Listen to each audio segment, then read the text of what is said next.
अस्सलाम वालेकुम dear students. आपको कनेक्टेड क्लास का जो सेशन है 2026 और 2027 उसमें आज की पहली क्लास में आपको मोस्ट वेलकम।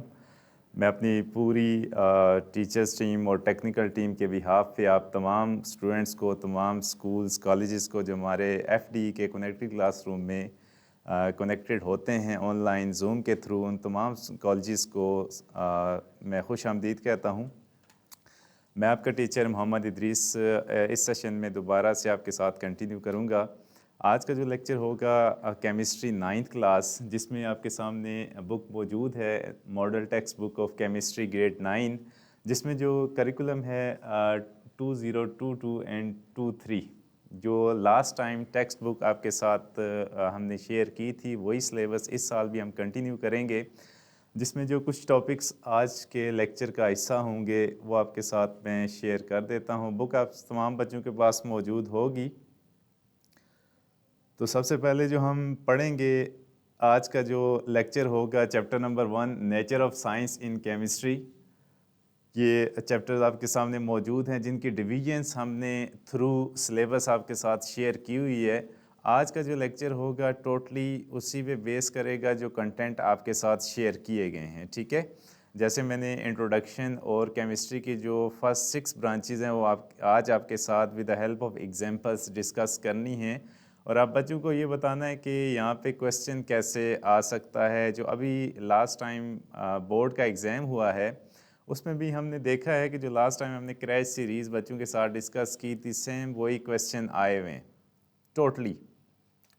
जो ब्रांचेस ऑफ केमिस्ट्री है, पहला क्वेश्चन बोर्ड का वही क्वेश्चन है जो ब्रांचेस ऑफ केमिस्ट्री है, लेकिन थोड़ा सा ट्विस्टेड है कि स्टेटमेंट दी गई है और बच्चे से पूछा गया है कि ये आइडेंटिफाई करें कि ब्रांच कौन सी है, ठीक है। तो पहला जो चैप्टर है nature of science in chemistry, जिसमें से हम केमिस्ट्री का introduction with the help of example study करेंगे। उसके बाद मैं आपको बताऊंगा कि ग्रीन केमिस्ट्री क्या है और ये इसके एग्जांपल्स क्या हो सकती हैं। इतना आपको मैं बताऊंगा कि आपको पता लग जाए कि ये ब्रांचेस क्या हैं और डेली लाइफ में हम केमिस्ट्री को कहाँ पे स्टडी करते हैं। थोड़ा सा हम स्लो चलेंगे क्योंकि आपका प्री स्टेप है, आप नए नए क्लास में आए हैं, तो आपको हमने इस साइंस के साथ फेमिलियर करना है ताकि आप इजी हो जाएं सीखने में। उसके बाद जो पहली 6 ब्रांचेस हैं उसको मैं आज के लेक्चर में डिस्कस करूंगा, जिसमें से यहाँ पे टोटल जो ब्रांचेस होंगी वो 12 ब्रांचेस गिवन हैं। हाफ लेक्चर में हाफ ब्रांचेस होंगी, आज के लेक्चर में हाफ ब्रांचेस 6 तक हम डिस्कस करेंगे। तो सबसे पहले हम चलते हैं, डिस्कस करेंगे केमिस्ट्री की डेफिनेशन को, और उसके बाद फर्दर जो डेफिनेशंस आएंगी उसको हम डिस्कस करते हैं। तो सबसे पहले हम स्टार्ट करेंगे कि केमिस्ट्री क्या है।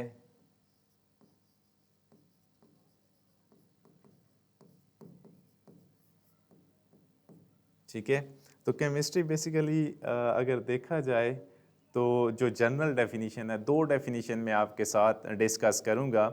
एक आपकी बुक के ऊपर डेफिनेशन होती है जो बच्चे उसको याद कर लेते हैं, और उसके साथ आपको अंडरस्टैंडिंग भी चाहिए। जो जनरल डेफिनेशन है कि केमिस्ट्री के अंदर हम क्या चीज़ स्टडी करेंगे, तो केमिस्ट्री क्या होती है?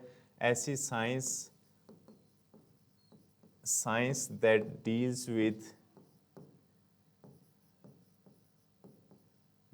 With chemical reactions. ऐसी साइंस जो कि केमिकल रिएक्शंस के साथ डील करती है उसको हम क्या कहेंगे? केमिस्ट्री। मैं एक चीज़ आपको बताता चलूँ कि मैं बाज़ यहाँ पे RXN लिखता हूँ। RXN की जो केमिस्ट्री के टीचर होते हैं वो रिएक्शन को शॉर्ट फॉर्म में डिफरेंट टर्म्स यूज़ करते हैं। तो RXN जब भी केमिस्ट्री के लेक्चर में आपको नज़र आए तो इसका क्या मतलब होगा? ये बेसिकली रिएक्शन लिखा गया है, ठीक है। RXN reaction. तो साइंस जो कि डील करेगी केमिकल रिएक्शंस के साथ उसको हम क्या कहेंगे?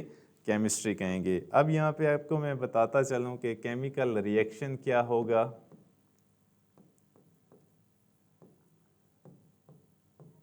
उसके बाद हम बुक की डेफिनेशन की तरफ आते हैं।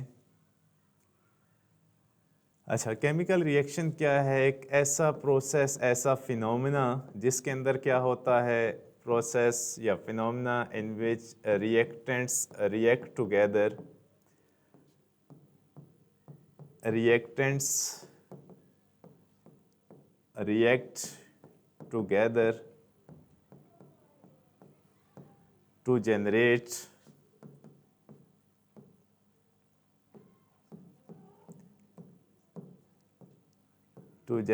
products। ठीक है, ऐसा फिनोमेना, ऐसा प्रोसेस जिसमें क्या होता है कि रिएक्टेंट आपस में रिएक्ट करेंगे और क्या जनरेट करेंगे, न्यू सब्सटेंसेस जनरेट करेंगे जिसको हम प्रोडक्ट कहते हैं। ठीक है, अब अगर मैं इसकी एग्जांपल बताऊं आपको कि जो केमिकल रिएक्शन की एग्जांपल्स क्या हो सकती हैं। फॉर एग्जांपल हम कहते हैं भाई NaCl, सोडियम क्लोराइड, जो घर में आप नमक यूज़ करते हो उसको आप क्या करेंगे, वाटर के अंदर डिज़ोल्व कर देते हैं। ठीक है, अब आपको यहाँ पे कुछ चीज़ें जो इंट्रोडक्शन में, जैसे अब मैं लिख रहा हूँ कि सोडियम क्लोराइड है, ये टेबल साल्ट होता है जो आप घरों में यूज़ करते हो। ये डेली लाइफ में अभी घर जाके आप कोई मेहमान आ जाता है उसके लिए शिकंजी बनाते हो तो साल्ट को वाटर के अंदर हम डिज़ोल्व करते हैं, उससे सॉल्यूशन बनता है, उसको हम क्या कहेंगे, एक्वस सॉल्यूशन। की सोडियम क्लोराइड वाटर के अंदर डिज़ोल्व हो जाता है, इसके साथ हम AQ लिख देते हैं, एक्वस। ठीक है, कि जब हम किसी चीज़ को वाटर के अंदर डिज़ोल्व करेंगे उससे जो सॉल्यूशन बनेगा उसको हम एक्वस सॉल्यूशन कहेंगे। ये एक मैंने एग्जांपल बताई है कि रिएक्शन होता क्या है। अब इसमें जो मैंने आइडेंटिफिकेशन बताई है कि इसमें रिएक्टेंट्स और प्रोडक्ट्स क्या होंगे। रिएक्टेंट्स कौन सी चीज़ें होती हैं जो हमेशा आप लेफ़्ट साइड पे लिखते हैं, जो आपस में मिलती हैं, उन चीज़ों को हम रिएक्टेंट्स कहते हैं। अब ये जो चीज़ें हैं ये क्या हो रही हैं, दीज आर रिएक्टेंट्स। अब रिएक्टेंट्स कौन सी होंगी, ऐसी चीज़ें जो कि क्या करेंगी, आपस में रिएक्ट करेंगी, रिएक्ट टुगेदर, आपस में रिएक्शन करेंगी, उनको हम रिएक्टेंट कहेंगे, और जो बनेगी उनको हम क्या कहेंगे, प्रोडक्ट्स। प्रोडक्ट्स कौन से होते हैं, न्यू सब्सटेंसेस जो कि रिएक्शन के रिज़ल्ट के तौर पे हमें मिलते हैं। ठीक है, अब आपने ये दो चीज़ें सीखी इस डेफिनीशन से कि सबसे पहले हम केमिस्ट्री में बेसिकली जो जनरल डेफिनीशन है कि केमिस्ट्री के अंदर हम केमिकल रिएक्शंस को स्टडी करेंगे। केमिकल रिएक्शन क्या है, वो फिनोमेना है, वो प्रोसेस है जिसमें क्या होता है, रिएक्टेंट रिएक्ट करके प्रोडक्ट्स बनाते हैं। और मैंने एक साथ आपको एग्जांपल भी, सबसे बेसिक एग्जांपल जो हमारे इर्द गिर्द घूम रही होती हैं, हम रोज़मर्रा ज़िंदगी के अंदर यूज़ करते हैं, NaCl, जो कि मैं यहाँ पे आपको लिख भी देता हूँ कि NaCl क्या है, आपको याद भी रहे। NaCl जो है, दिस इज़ टेबल साल्ट। अब टेबल साल्ट, अब आपको ये भी याद होना चाहिए कि टीचर ने जो बताया था भाई टेबल साल्ट का फार्मूला क्या है। आपको क्लास में या घर में को पूछ लेता है भाई जो हम घरों में टेबल साल्ट यूज़ करते हैं उसका फार्मूला क्या है, तो NaCl। अब इसके साथ केमिकल इसका नेम भी होता है, केमिकल नेम जो है दिस इज सोडियम क्लोराइड, ये भी आपको याद होना चाहिए, दिस इज सोडियम क्लोराइड। ठीक है, क्लियर हो गया। उसके बाद हम जनरल डेफिनीशन की तरफ जाएंगे। जनरल डेफिनीशन हो गई। अब आपकी बुक की जो डेफिनीशन है उसको ज़रा अंडरस्टैंड करते हैं कि आया वो डेफिनीशन इस जनरल डेफिनीशन के साथ को रिलेट करती है या कि नहीं। नेक्स्ट हम जाते हैं जो आपकी बुक की डेफिनीशन है। आप केमिस्ट्री को हम डिफ़ाइन करते हैं according to the textbook. Chemistry जो आपकी टेक्स्ट बुक के अंदर मौजूद है उसके मुताबिक डेफिनीशन क्या होगी। अब इसमें ये होता है कि ऐसी साइंस, ये बच्चों ने ये डेफिनीशन रटी होती है। जब भी हम केमिस्ट्री की डेफिनीशन पूछते हैं तो बच्चा हमें ये डेफिनीशन बता रहा होता है लेकिन उसको अंडरस्टैंडिंग नहीं होती। अब ऐसी science that deals with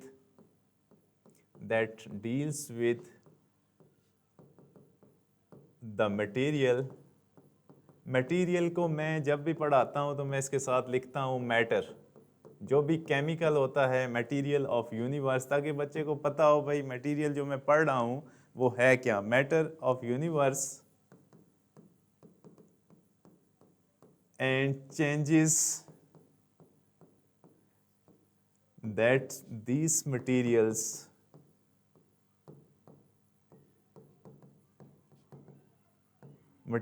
undergo। अब इसमें बात वही है जो मैंने एक लाइन के अंदर आपको डेफिनेशन बताई है कि इसने ये भी कह रहा है कि केमिस्ट्री इस यूनिवर्स के मटेरियल के साथ डील करती है। मटेरियल क्या होता है? हर चीज़ आपके इर्द गिर्द मटेरियल है। कोई भी चीज़ जो वज़न हो उसका और वो स्पेस ऑक्यूपाई करे वो मैटर होता है, मटेरियल होता है। केमिस्ट्री में अगर हम मटेरियल की बात करें, मैटर या मटेरियल क्या होगा? अब मैं लिखता हूँ anything that have mass and occupy some space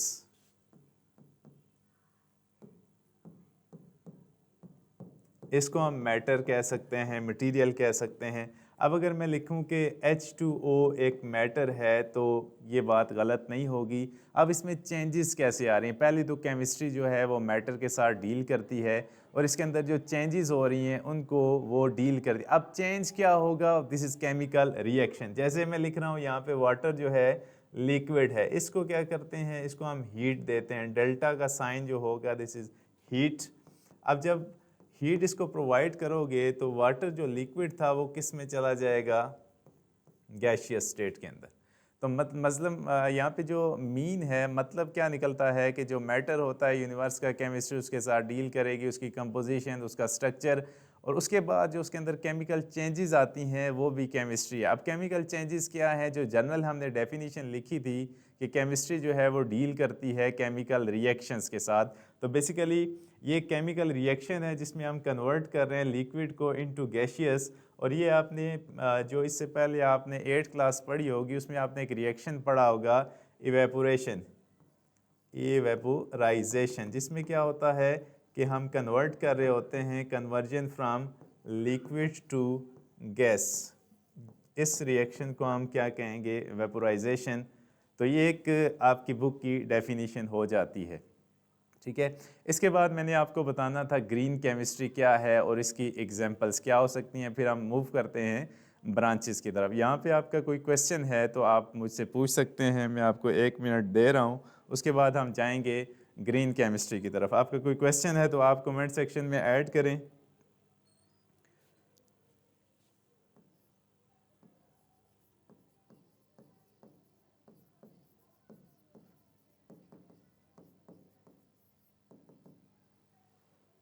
ठीक है। अच्छा, अगर आप आज तो पहली क्लास है तो आपने हमारे साथ जो नए बच्चे आ रहे हैं वो भी फेमिलियर हूँ कि अगर आपका कमेंट नहीं आता तो हम यही समझते हैं कि आपका कोई क्वेश्चन नहीं है, तो हम आगे मूव करेंगे, ठीक है। ग्रीन केमिस्ट्री क्या है कि एक ऐसा, ग्रीन केमिस्ट्री क्या करती है, एक ऐसा मॉडल है। ग्रीन केमिस्ट्री क्या करती है? Tries to make product. अब ये ऐसी केमिस्ट्री है जो कि इंसान के लिए या इस वर्ल्ड के लिए ऐसे प्रोडक्ट बनाना चाहती है, make product that have less harmful effect to environment.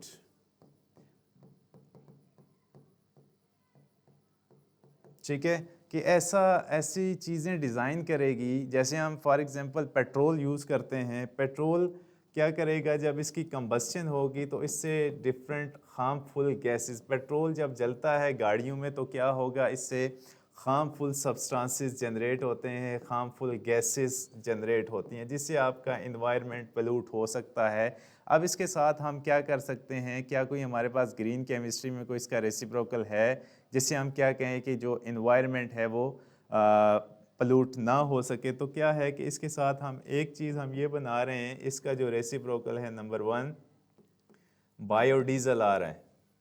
अगर इससे भी हमने क्या करना है कि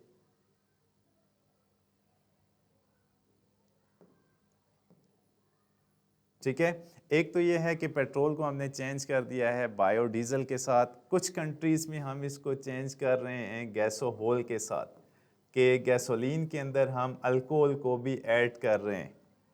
और अगर हमने मज़ीद पोल्यूशन को कम करना है तो हमने बैटरीज़ के ऊपर चलने वाली व्हीकल्स ले आए हैं ताकि पेट्रोल की कंजप्शन भी कम हो सके और जो आपका इन्वायरमेंट है वो भी सेफ़ रह सके। अब जो बैटरीज़ हैं, बैटरीज़ प्लस व्हीकल्स, इससे क्या होगा कि हमने हाइब्रिड भी बना लिए हैं ऑटोमोबाइल, और दूसरा क्या है कि बैटरीज़ के ऊपर चलने वाली गाड़ियां भी डेवलप कर ली हैं। तो इससे क्या होगा कि जो पोल्यूशन होगी वो नहीं होगी, क्योंकि इसके अंदर कंबस्शन नहीं होती जो कि बैटरीज़ के ऊपर चल रही हैं। ठीक है, तो इस तरह से कुछ केमिस्ट्री, ग्रीन केमिस्ट्री के हम उस तरफ जाने की कोशिश कर रहे हैं ताकि आने वाले वक्तों में क्या हो कि हमारा इन्वायरमेंट लेस हार्मफुल हो। ठीक है, तो कुछ एग्जांपल्स मैंने बताई हैं, इसके अलावा भी बहुत सारे एग्जांपल्स हैं। अब हम मूव करेंगे ब्रांचेस ऑफ केमिस्ट्री की तरफ, जो आज हमने 6 ब्रांचेस पढ़नी हैं। उससे पहले एक चीज़ मैं आपको बताता चलूं कि जो पीरियाडिक टेबल है वो भी बच्चे याद करते हैं। तो मेरा जो पढ़ाने का तरीक़ाकार होता है, मैं बच्चों को पहले पीरियाडिक टेबल 20 तक याद भी करवाता हूँ। बेसिकली ये पेपर में आपको दिया जाता है, लेकिन अगर बच्चा बार बार उसको देखता है, पढ़ता है, तो उसको ज़ुबानी वो atomic number, symbol of elements, ये भी याद हो जाते हैं। तो मैं एक टेबल आपको बना देता हूँ ताकि वो भी साथ साथ आप याद कर लें, और उसके बाद जो फाइनल टॉपिक होगा ब्रांचेस, उसकी तरफ हम जाते हैं। ठीक है, तो यहाँ पे एक टेबल आप साथ साथ देखें।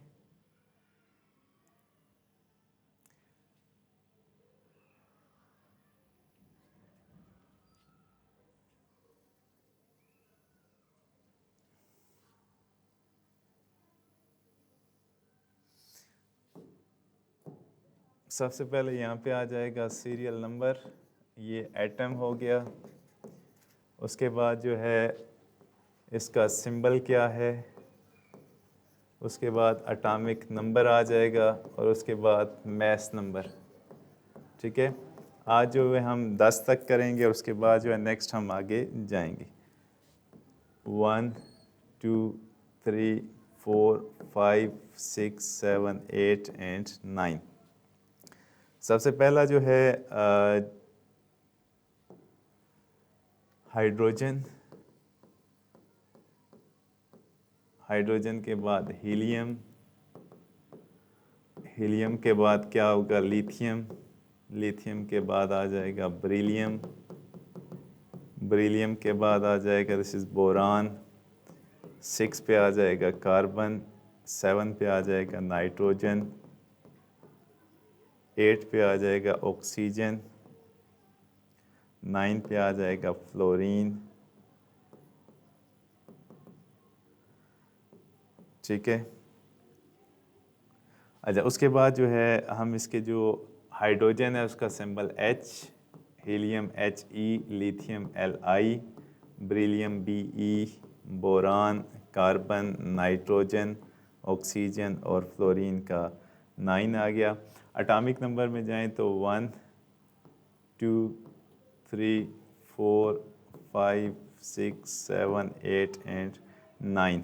उसके बाद जो इसका मैस नंबर होगा हाइड्रोजन का 1 ही हम लिखते हैं।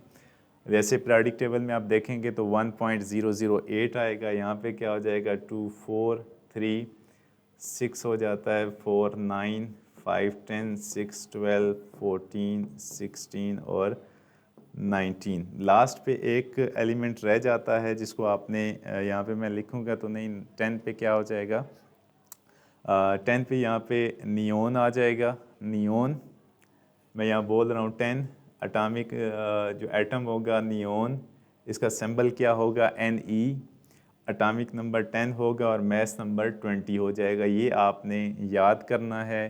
पीरियोडिक टेबल आपको पेपर में प्रोवाइड किया जाता है, लेकिन इसके साथ आपने फेमिलियर होना है।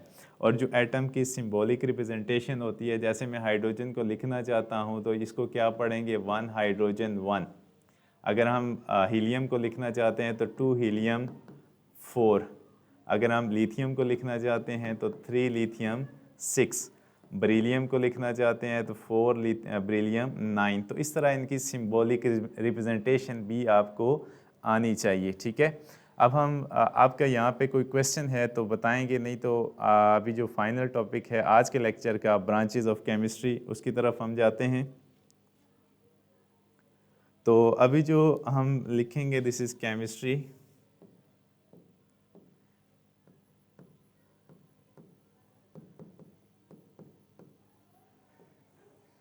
केमिस्ट्री के साथ जो पहली ब्रांच मैंने डिस्कस करनी है वो क्या है, ऑर्गेनिक केमिस्ट्री।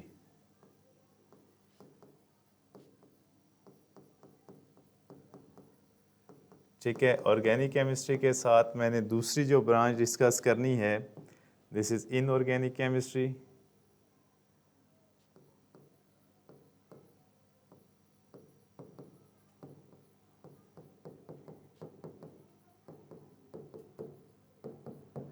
उसके बाद जो थर्ड पे आ जाएगी, number third, this is physical chemistry.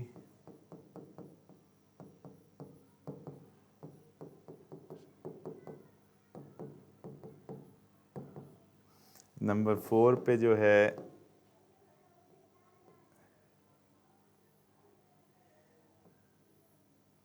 Number four पे आ जाएगी, दिस इज़ एनालिटिकल केमिस्ट्री।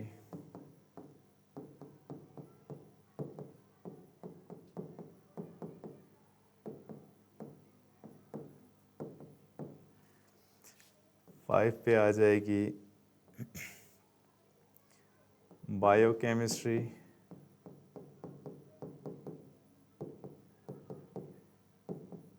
और लास्ट में हमने पढ़नी है आज के लिए, दिस इज़ एनवायरमेंटल केमिस्ट्री।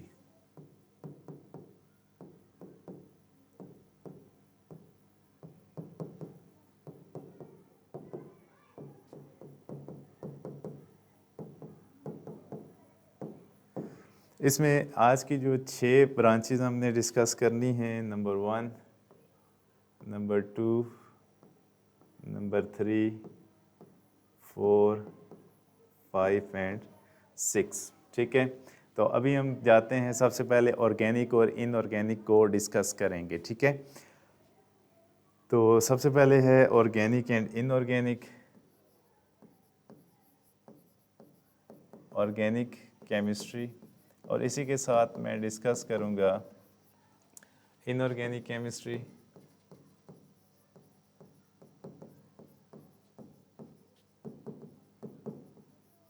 अच्छा, सबसे पहले जो हम डिस्कस करते हैं, यहाँ पे मैं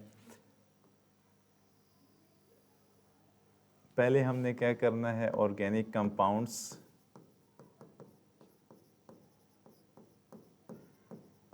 ऑर्गेनिक कंपाउंड्स क्या होते हैं, इसमें डेफिनेशन आपने लिखनी है, कंपाउंड्स दैट हैव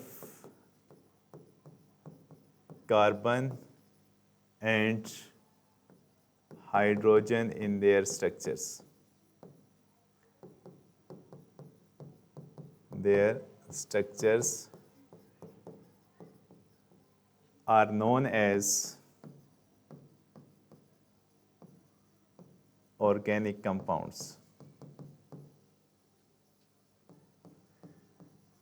ठीक है, फॉर एग्जाम्पल क्या हो सकता है, CH4, इसका जो नाम बनेगा, दिस इज मीथेन। ठीक है, इसमें जो मैंने डेफिनेशन लिखवाई है कि कार्बन और हाइड्रोजन शामिल होंगे तो उसको हम ऑर्गेनिक कहते हैं, लेकिन इसमें कुछ एक्सेप्शन भी हैं। एक्सेप्शन क्या होंगी, जैसे मैं यहाँ पे लिख रहा हूँ, एक्सेप्शन क्या है, एक्सेप्शन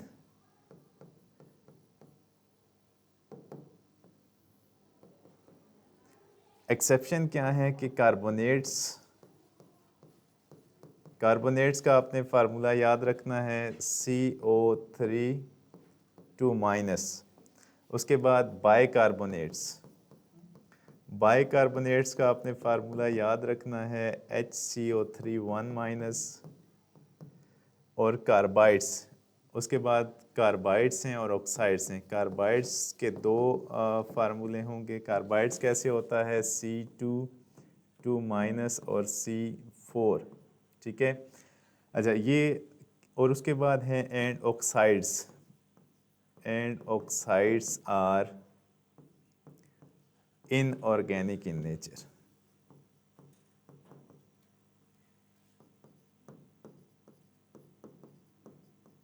ठीक है कि ऊपर मैंने डेफिनेशन लिखी कि ऐसे कंपाउंड जिसमें कार्बन और हाइड्रोजन शामिल होगा उसको हम ऑर्गेनिक कहेंगे, लेकिन एक्सेप्शन क्या है कि कुछ कंपाउंड जैसे कार्बोनेट है, बाइकार्बोनेट है, कार्बाइड्स हैं, इसके अंदर कार्बन भी शामिल है, लेकिन इसमें जो प्रॉपर्टीज़ हैं वो ऑर्गेनिक की नहीं होती, वो रिजेंबल कर जाते हैं इनऑर्गेनिक के साथ। उसको हम क्या कहते हैं?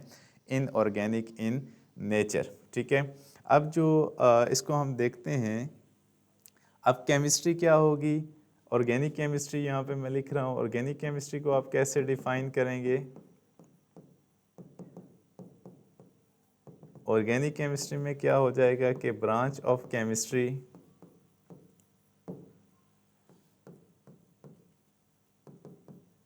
Chemistry that deals with organic compounds. ठीक है, अब ऐसी केमिस्ट्री जो कि ऑर्गेनिक कंपाउंड के साथ डील करेगी उसको हम ऑर्गेनिक केमिस्ट्री कहेंगे। फॉर एग्जांपल क्या हो जाएगा इसमें? अब ये मैं लिखता हूँ, अगर बर्निंग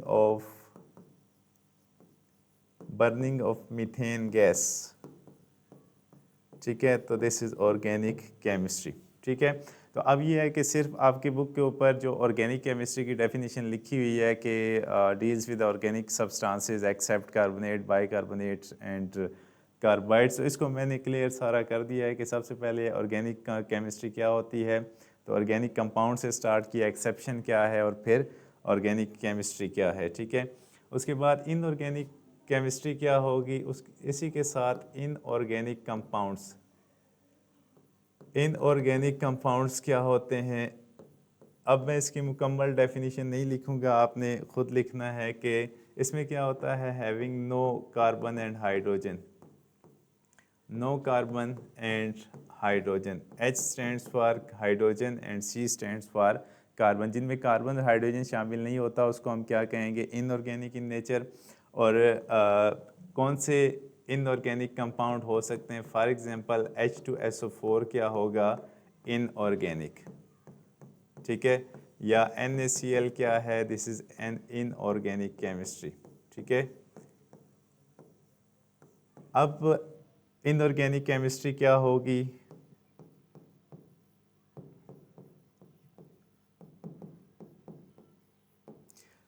अच्छा, केमिस्ट्री दैट डील्स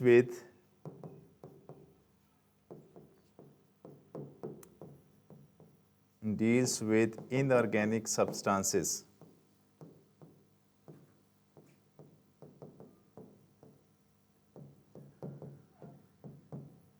ठीक है, इसकी एग्जांपल क्या हो सकती है? एग्जांपल में ये हो सकता है कि NaCl, अगर वही जो मैंने रिएक्शन लिखा था उसको आप वाटर के अंदर डिज़ोल्व करते हैं तो ये क्या बन जाएगा? NaCl aqueous. इस तरह की एग्जांपल आप इसमें दे सकते हैं कि इनऑर्गेनिक सब्सटेंसेस के साथ वो डील करती है। ठीक है, अच्छा, नेक्स्ट जो होगा, नेक्स्ट ब्रांच की तरफ हम जाते हैं, फिज़िकल केमिस्ट्री नंबर 3।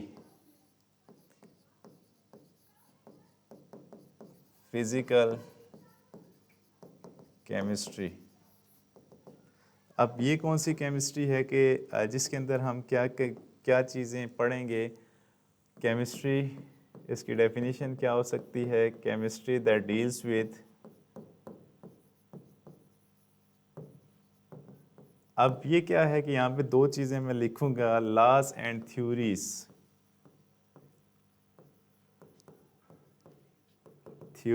टू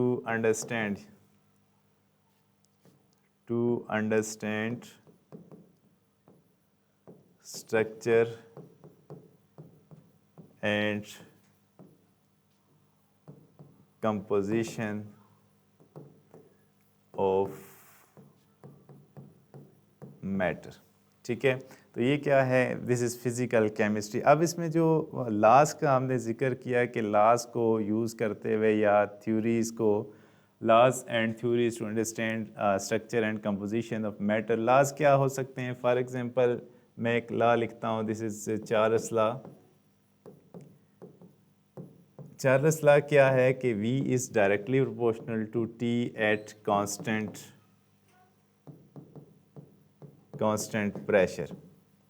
इससे हम ये आइडिया लगा सकते हैं कि जो चार्ल्स की स्टेटमेंट है कि जो टेम्परेचर वॉल्यूम ऑफ गैस, इसको मैं ये लिख सकता हूँ, volume of gas increases as absolute temperature increases. अब यहाँ पे आपको ये बात भी बतानी पड़ेगी कि एब्सोल्यूट टेम्परेचर क्या होता है। दिस इज केल्विन टेम्परेचर, ठीक है। तो अगर इस तरह की स्टेटमेंट आ जाती है, volume of gas increases as absolute temperature increases, इसको आप आइडेंटिफाई करें कि ये ब्रांच कौन सी है, तो आपने क्या लिखना है, दिस इज़ फिज़िकल केमिस्ट्री। अब क्वेश्चन नंबर जो ब्रांच नंबर 4 है उसकी तरफ हम जाते हैं। तो ये क्वेश्चन जो आया था, मैं यहाँ पे आप क्वेश्चन मेरे माइंड में आ रहा है कि जो बोर्ड का क्वेश्चन आया था वो भी आप साथ नोट करें। बोर्ड क्वेश्चन क्या था कि स्टेटमेंट दी गई थी और साथ आपसे पूछा गया था कि आइडेंटिफाई ब्रांच ऑफ केमिस्ट्री। ये नहीं पूछा गया था कि आप इसको डिफाइन करें, ठीक है।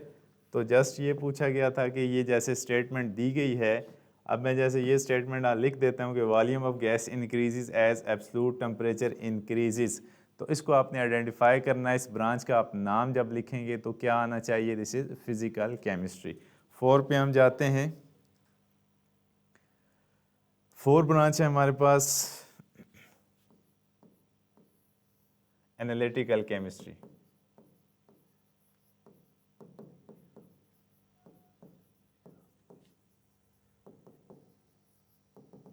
अच्छा, एनालिटिकल केमिस्ट्री नाम से ज़ाहिर है एनालिसिस। जब हम किसी चीज़ के ऊपर एनालिसिस करते हैं, उसका तज्जिया करते हैं, उसके बारे में फाइंडिंग्स करते हैं, तो हमारी जो केमिस्ट्री की ब्रांच आती है, दिस इज़ एनालिटिकल केमिस्ट्री। इसमें डिफरेंट मेथड्स भी यूज़ होते हैं और डिफरेंट डिवाइसेस भी यूज़ होती हैं। इस तरह के जो केमिस्ट होते हैं वो फेमिलियर होने चाहिए सबसे पहले डिवाइसेस के साथ, मशीनों के साथ, और उसके बाद जो है उस मशीन को चलाने का जो मेथड है वो एप्रोप्रिएट मेथड उस बंदे को पता होना चाहिए। तो हम डिफ़ाइन करते हैं सबसे पहले जो एनालिटिकल केमिस्ट्री है। अब ये केमिस्ट्री क्या करती है, chemistry that deals with instruments. अब ये वर्ड जो मैंने जैसे जिक्र किया था इंस्ट्रूमेंट एंड डिवाइसेस, वो यहाँ पे जिक्र होगा, deals with the instruments end devices. Devices की जगह आप मशीनें यूज़ कर सकते हैं। ये इंस्ट्रूमेंट और डिवाइसेस तकरीबन एक ही वर्ड आ गया। इसके लिए हम मज़ीद इसको अगर हम कर देते हैं इंस्ट्रूमेंट एंड डिवाइसेस, इंस्ट्रूमेंट के साथ क्या कर देते हैं, instruments and methods to find out analysis about different substances।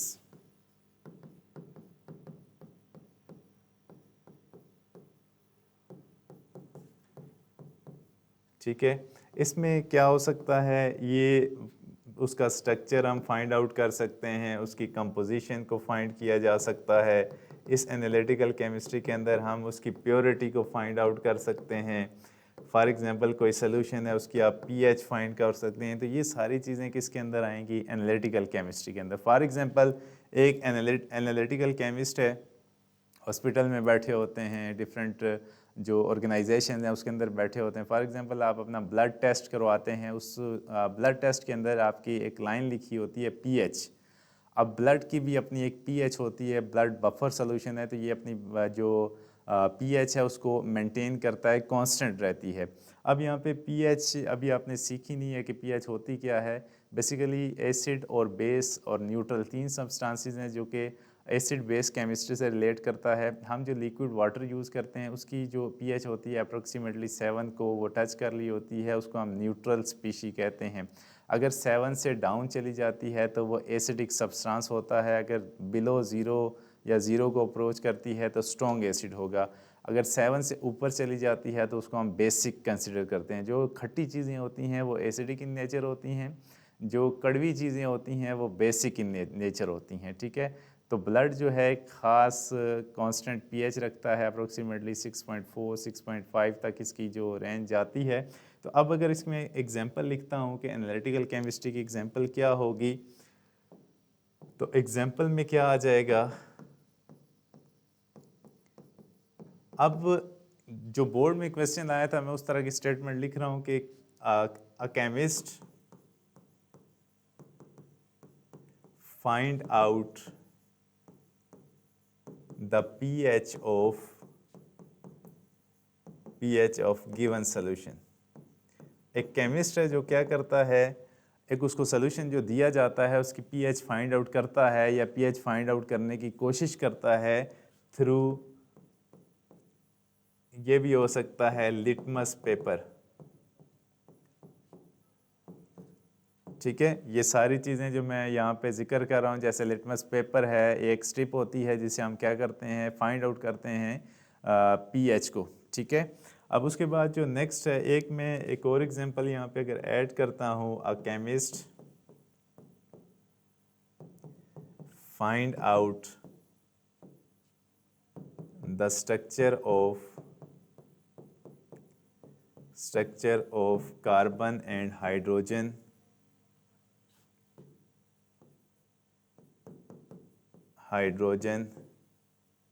in a given compound, ठीक है। अब एक केमिस्ट है जो क्या करता है, उसको एक कंपाउंड दिया जाता है, वो उसका फार्मूला, उसका स्ट्रक्चर फाइंड आउट करने की कोशिश करता है। इसके लिए भी एक डिवाइस हम यूज़ करते हैं जिसको NMR कहा जाता है, न्यूक्लियर मैग्नेटिक रेजोनेंस, ठीक है। तो ये दो एग्जांपल इसमें आ जाती हैं। अब हम जाते हैं 5 की तरफ, जो नेक्स्ट है हमारी बायोकेमिस्ट्री। उससे पहले अगर आपका कोई क्वेश्चन है तो आप मुझे डिस्कस कर सकते हैं, नहीं तो हमारा टाइम जो है वो क्लोजिंग की तरफ जा रहा है। 2 ब्रांचेज हैं, बायोकेमिस्ट्री और लास्ट पे है एनवायरमेंटल केमिस्ट्री। बायोकेमिस्ट्री, अब जो यहाँ पे केमिस्ट्री है, combination of two things, bio and chemistry. Bio mean यहाँ पे क्या होगा, लाइफ, और केमिस्ट्री मीन के रिएक्शन। अब अगर इसको हम डिफाइन करते हैं तो ऐसी केमिस्ट्री जो किसके साथ डील करेगी, chemistry that deals with the chemical reactions occur in living body या within the living bodies. जैसे इंसान है तो इसके अंदर कौन से केमिकल रिएक्शन हो रहे हैं, तो इसको हम कंबाइनली क्या कहेंगे, this is biochemistry. For example अगर इंसान है, सांस ले रहा है तो ऑक्सीजन को इन करता है और सब्सटेंसेस के साथ वो ऑक्सीजन रिएक्ट करती है, तो दिस इज़ बायोकेमिकल रिएक्शन। इसमें रेस्पायरेशन भी एक बायोकेमिकल रिएक्शन है, ठीक है। अगर आप जो ग्रीन प्लांट्स हैं, फोटोसिंथेसिस, तो ये भी क्या होगा, एक बायोकेमिकल रिएक्शन है। मेटाबॉलिक रिएक्शन को भी हम क्या कंसिडर करते हैं, ये क्या होगा, मेटाबॉलिक रिएक्शंस। और दूसरा जो हमारी बॉडी के अंदर एंजाइमेटिक रिएक्शंस होते हैं, ठीक है। ये सारी एक एग्जांपल किस चीज़ की हैं, बायोकेमिस्ट्री की, बायोकेमिकल रिएक्शंस की, जो कि these are occur in living bodies, biochemical reactions, ठीक है। क्लियर है। उसके बाद लास्ट आ जाएगी 6 एनवायरमेंटल केमिस्ट्री।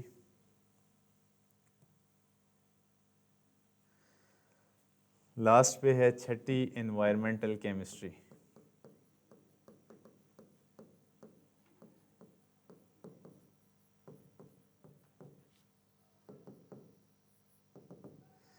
एनवायरमेंटल केमिस्ट्री कौन सी होती है, केमिस्ट्री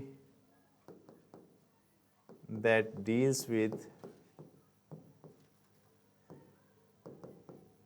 the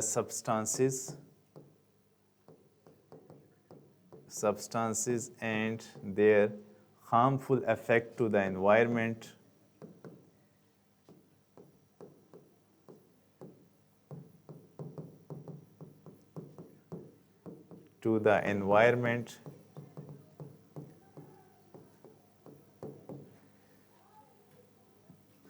अब ये भी हो सकता है कि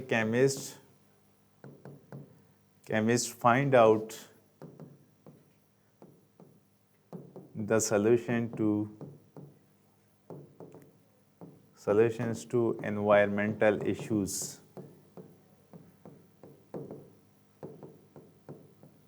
ठीक है, अब इस केमिस्ट्री के अंदर फर्स्ट ऑफ ऑल हम वो सब्सटेंसेस और उनके जो हार्मफुल इफेक्ट हैं उनको स्टडी करते हैं और उसके बाद उनका जो सलूशन है उनको फाइंड आउट करने की कोशिश करते हैं। फॉर एग्जांपल जो आजकल मैं एक एग्जांपल में लिखता हूँ कि जैसे CO2 है, कार्बन डाइऑक्साइड एक ग्रीन हाउस गैस है, ये वाटर के साथ रिएक्ट करेगी तो क्या जनरेट करेगी H2CO3, जिसको हम क्या कह सकते हैं, एसिड रेन।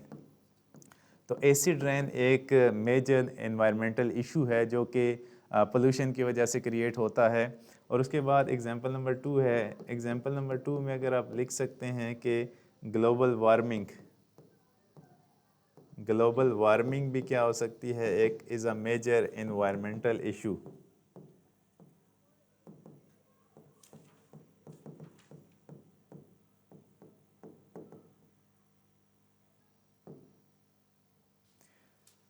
Environmental issue,